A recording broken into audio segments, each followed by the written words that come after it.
Hey, everybody. Sorry, we are a little bit late. This is our live coaching call on Thursday, and I am remote accessing in from our retreat location. This weekend is our Mom's Grief Retreat, and it starts later this afternoon.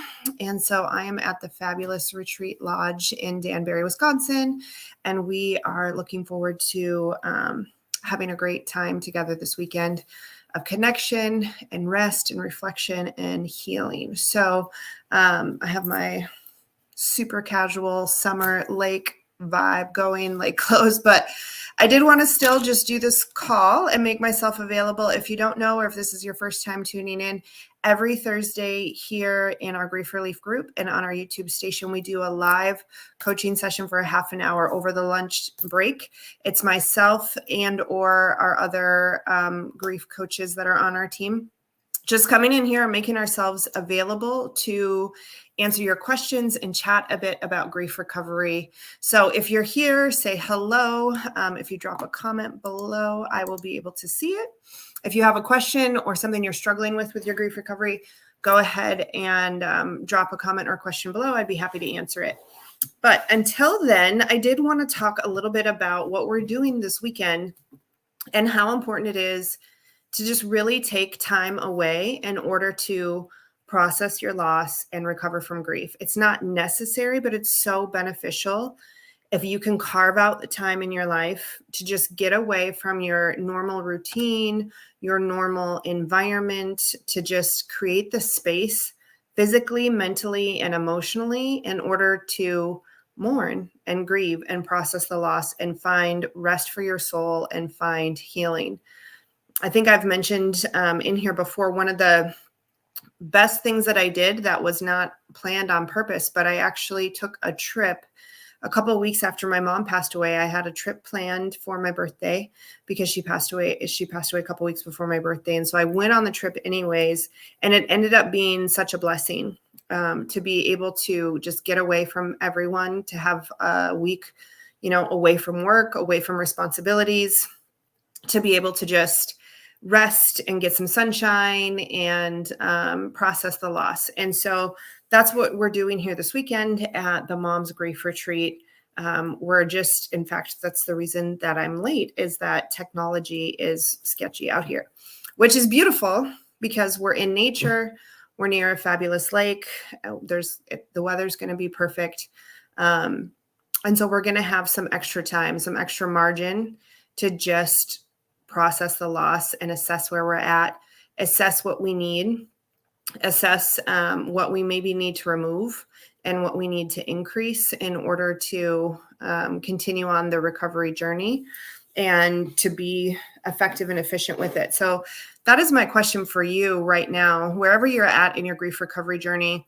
How much room, if any, are you making for your recovery? How much room are you creating in your schedule and in your life to actually process the loss, to sit with and contemplate where you're at and where you're going and how you're going to move forward? Now, I'm not talking about, just crying every night before you go to bed and you're just living your regular life, right? And you're feeling the sorrow and the heaviness, but I'm talking about intentionally creating space and creating room for you to heal. Honestly, I use this analogy a lot. When you go through loss, it's like having a major surgery or going through a car accident, and you need to create a plan for your recovery and create room for it. So what is your plan for this in your recovery?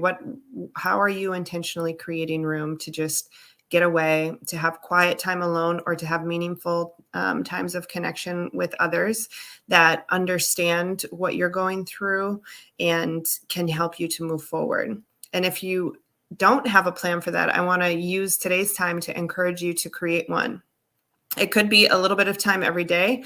And this doesn't have to be crazy. Just to take 5 to 10 minutes out of your day, either in the morning or at night, or maybe both of those times, to check in with yourself and to do a little exercise as it relates to grief recovery, to maybe journal about how you're feeling, maybe talk about some of your your intentions about how you're trying to move forward, to just reflect and get in touch and in tune with how you're feeling, to take inventory and stock about how you're feeling physically and emotionally.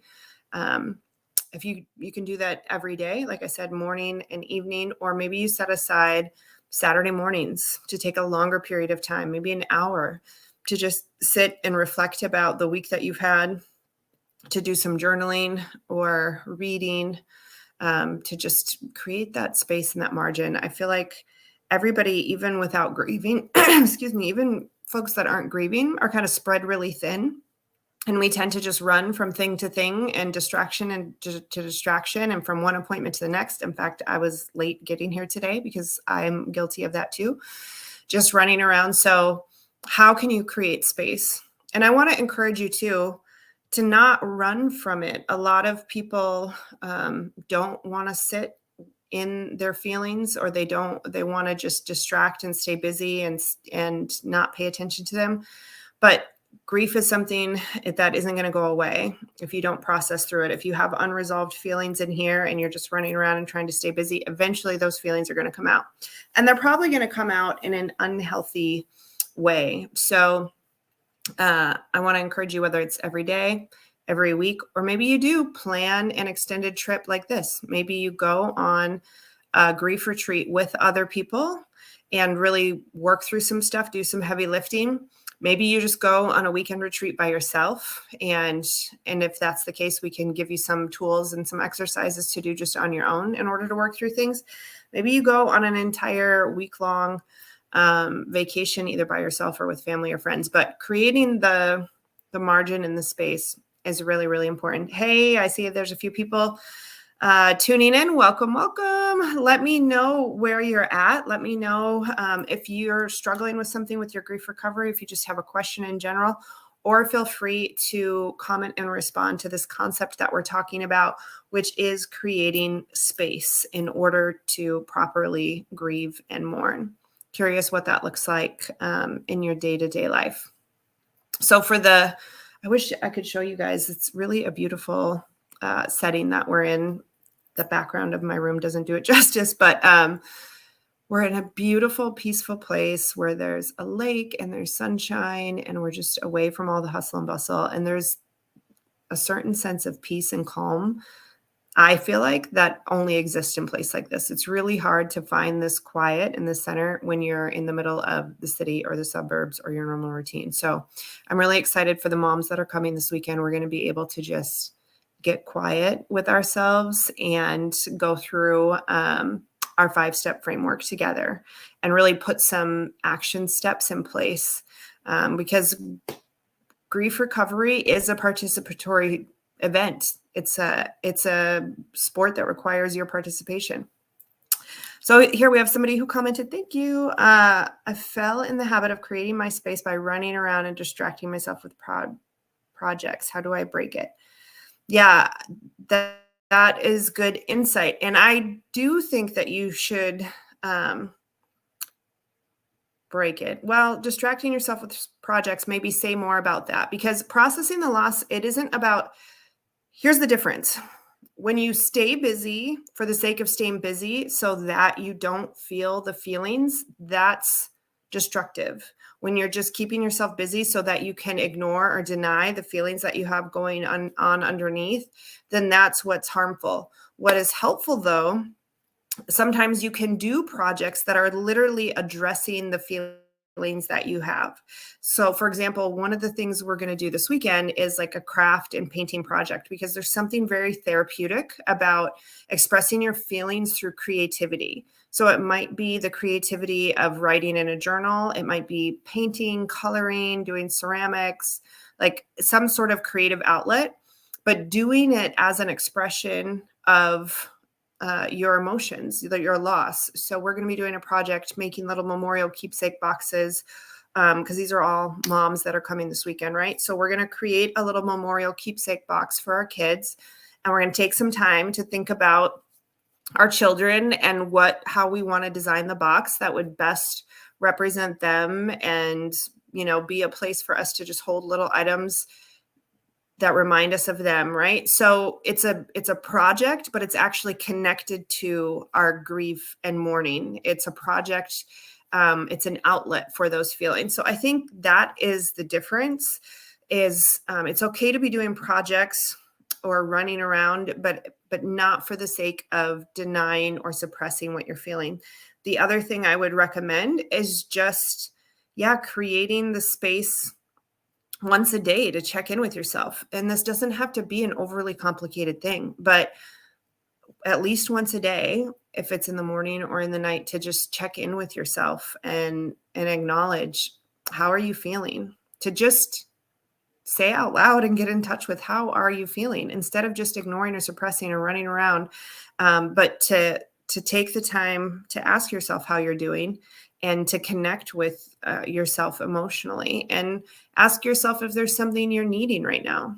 Do you need support? Do you need an outlet? Do you need just, the more we get in touch and in tune with ourselves, the better we can advocate for ourselves and do self-care and know what we need in order to move forward in our grief recovery healing journey.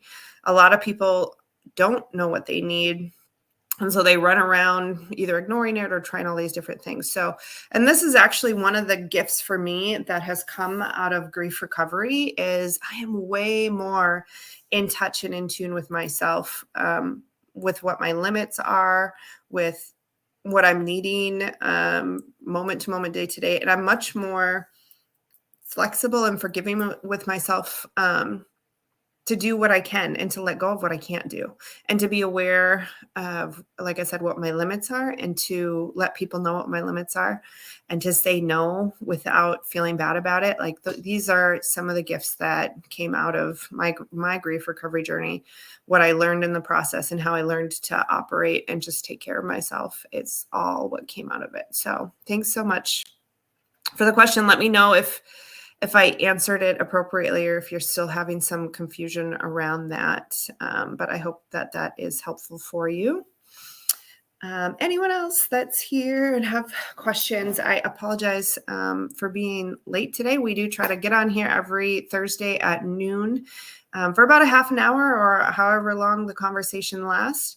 And actually, next week, we are going to be having another coach of ours, Coach Janelle, is going to be joining us and sharing about her grief recovery journey, and letting you know about a group that she's going to be starting specifically for widows. So if you're a widow, or if you know someone that's a widow, be sure to check out, or tell folks to check out next week, when Janelle will be visiting with us and sharing not only her story, which is hard to believe, but also about the opportunity for the widows group that she is going to be leading. So for the few folks that are on, again, if you have any questions or anything, drop a comment below. I'll be happy to answer it. But we are taking this weekend to unplug and disconnect and rest. And it's such an important part of, I think it's an important part of a healthy, balanced life in general, but it's also an important part of grief recovery for sure. So comment here, I totally distracted myself with home improvement stuff, spending too much money. Yeah, that's, common. It feels good to be productive. It feels good to put your hands to something and to see something accomplished. When you lose someone you love and the world feels upside down and it feels like you're not in control of anything, and when grief and sorrow feels so heavy and hard that it feels like you're not making any progress, it can be somewhat therapeutic to build something with your hands, and you start and you see it, you see the progress right in front of your eyes. Like, that can feel good. I totally relate to that. I think that makes a lot of sense on a logical, intellectual level. And it also is very common for people to make big decisions or maybe overspend in the face of loss and grief, because you're just trying to comfort yourself, right? You're trying to soothe yourself. You're trying to comfort yourself. And a lot of people do a lot of things to that end, right? And so there are worse things in the world that you could be doing. There's worse ways that people comfort and distract themselves. So give yourself some grace there, and doing home improvement projects and maybe spending more than you thought you should. There's worse things in the world. But it's good to just recognize it and to pull back and to make sure that you're finding healthy outlets for your grieving and your mourning. Are you doing anything? Let me just ask, are you doing anything intentionally to move through the grief, or has the home projects and stuff been your main strategy for recovery? I would be curious. I'm curious to see what else you have done in terms of your grief recovery, because it needs to be a little bit of both, right? It needs to be learning how to live and not be consumed by and overwhelmed with sorrow and intrusive thoughts and upsetting thoughts. That's a whole other end of the spectrum, where some people are so consumed by the weight of it and the heavy thoughts that it's debilitating and they can't get out of bed and can't do much of anything. And then the kind of other extreme is that people just say busy, busy, busy, go, go, go, and they don't think about or feel the feelings at all. And both of those are an unhealthy balance. So what we try to teach people to do is how to distract or put a limit on the overwhelming sad feelings so that it's not debilitating, but also how to intentionally put time and a process in place so that you can move through the grief and process it.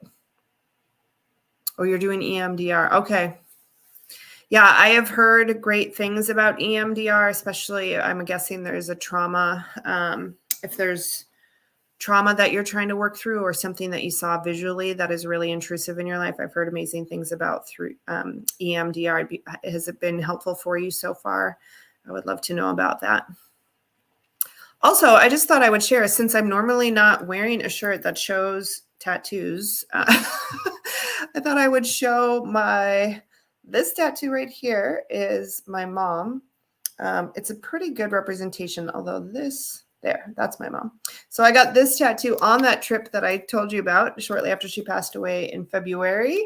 And then this tattoo right here is for my son, Quentin. And so, not everybody's tattoo people, but this is just something that I have done. And it actually has become kind of a fun thing, because especially this one, people ask and compliment about this tattoo all the time, and they ask who that is, and they compliment that the artwork is done really well. And it's kind of a fun way for my mom to just be included in conversations throughout my day. So it's fun. So I know somebody in our grief relief group just got a memorial tattoo yesterday for her son that passed away. So it's super cool. If you have a tattoo, I would love to see it. Okay, so, oh wow. So from this listener, her son and ex-wife died in a murder-suicide in December of 2020.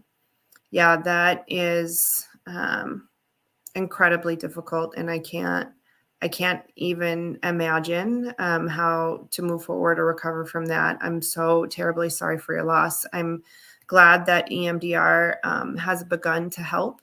A lot of what we teach in our program is a lot of neuroscience. So it is how to retrain, reframe thoughts in your brain, how to redirect thinking so that, again, you're not denying or suppressing the thought, but you're reframing it in a way that's truthful and helpful. One of the things that we teach people in our programs and going through grief recovery is to learn to identify thoughts into two different buckets. And for me, it is that black and white. Like, either this thought is helpful for my healing or this thought is not helpful for my healing, and really being able to identify the thoughts that are versus the ones that aren't. And then if a thought is not helpful for your healing, learning how to either just disregard that thought completely or how to reframe it in a way that is helpful for your healing. So for example, someone who's struggling with grief may say, it was my fault that they passed away. And that thought is not helpful for your healing. It's not going to help you to move forward and heal. And so we would help them reframe that to say, if someone felt like it was their fault that somebody died, to say, that I couldn't have prevented what happened. I did the best that I could based on the information that I had, something along those lines. We're not denying the feeling of feeling guilty, but we're reframing it in a way to acknowledge and recognize that you did the best that you could, that you, based on the information you had, that you didn't want this outcome, in their life, coming up with a different way to say it so that becomes the thought that your mind thinks about. That becomes the thought that you program your mind to think, so that the heavy, hard thought doesn't have as much power or influence over you anymore, but that we replace it with something that's healing and healthy and helpful. So, if they're doing I'm not fully aware of EMDR, if they do any of that. I think that's more about brain reprogramming and getting visuals out of your mind. But that's a lot of what we do in our program, in our step 3, which is mindful makeover, is a lot of the neurological work that we do. So, well, I am actually going to probably cut it short today. Well, it's a little bit short because I showed up late. So apologize for being late. Thank you for the few of you that hopped on, and just know that every Thursday we will be here. So if you have something you're struggling with, if you're going through grief recovery and you're just stuck, jump in these live sessions on Thursday and drop a question. We're here to help. If there's something you'd like to see us discuss, or if you have a question that you'd like to have us address during these Thursday calls, you can also drop a comment in our Grief Relief group, or you can email support@thegriefguru.com to let us know if there's a topic you would like us to cover. But I hope each and every one of you have an amazing day and a wonderful weekend. Go outside and enjoy the summer weather that we are all enjoying. And we will see you next week.